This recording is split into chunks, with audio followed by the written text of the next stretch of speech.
अहमदाबाद अपघाताबाबत केंद्र सरकारकडून बहुशाखीय चौकशी 3 महिन्यात चौकशी समिती अहवाल सोपवणार। अर्धा डझनहून अधिक यंत्रणा प्रत्यक्ष फील्डवर।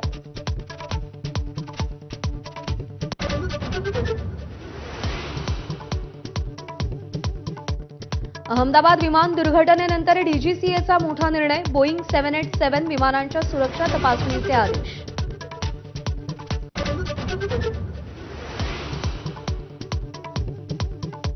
डीएनए चाचणीनंतर मृतदेह नातेवाईकांना सोपवण्यास सुरुवात। अनेक मृतदेह पूर्णतः जळल्यानं ओळख पटण्यात अडचणी। आतापर्यंत 8 मृतदेह सोपवल्याची माहिती।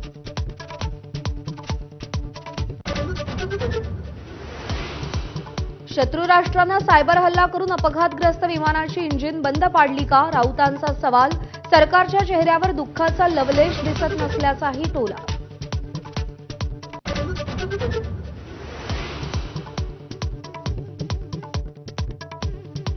पाऊस आल्यावर ठरवू छत्री घ्यायची की रेनकोट? दोन्ही राष्ट्रवादी एकत्र येण्याच्या प्रश्नावर सुप्रिया सुळेंचं अतिशय सूचक विधान। स्थानिक स्वराज्य संस्थेच्या निवडणुकांचा निर्णय कार्यकर्त्यांचा असल्याचंही वक्तव्य।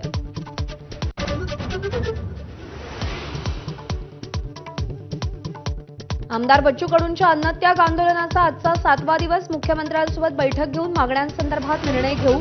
भेटीनंतर बावनकुळेंचं आश्वासन। आज उपोषणाबाबत निर्णय घेणार।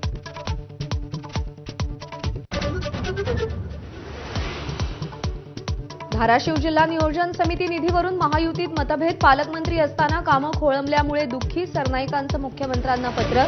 भाजप आमदार राणा जगजितसिंग पाटलांवर विसंवादाचा ठपका। उद्धव ठाकरेंनी बोलावल्यास आपण भेटायला जाऊ। मंत्री संजय शिरसाट यांचं सूचक वक्तव्य। आदित्य ठाकरेंना भविष्यात चांगला नेता होण्याच्या शुभेच्छा। शिरसाटांचा टोला।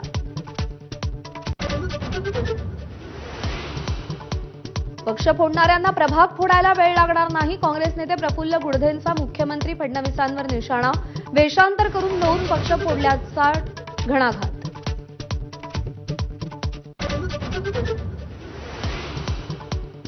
मुंबईच्या कोस्टल रोडवर भरधाव कार अपघाताचा सीसीटीव्ही समोर। पावसामुळे कार घसरून उलटली। सीट बेल्ट लावला असल्यानं चालक थोडक्यात बचावला।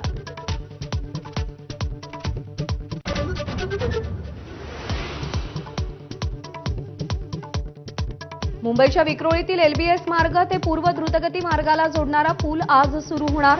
नागरिकांना वाहतूक कोंडीपासून दिलासा मिळणार।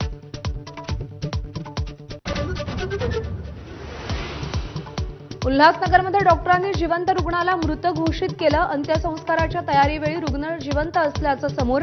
डॉक्टरांनी आधीच मृत्यूपत्र दिल्याचं उघड।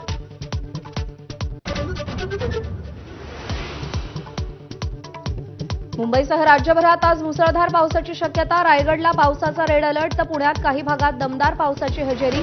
ऑरेंज अलर्ट जारी।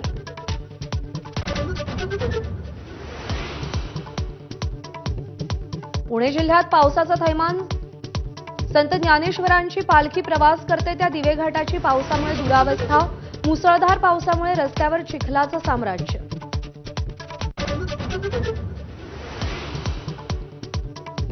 टेस्ट चॅम्पियन होण्यासाठी दक्षिण आफ्रिकेला फक्त 69 धावांची गरज। 282 धावांचं आव्हान गाठताना दिवस अखेर 2 बाद 213 धावा। मरकराम 102 तर कॅप्टन बवुमा 65 धावांवर नाबाद।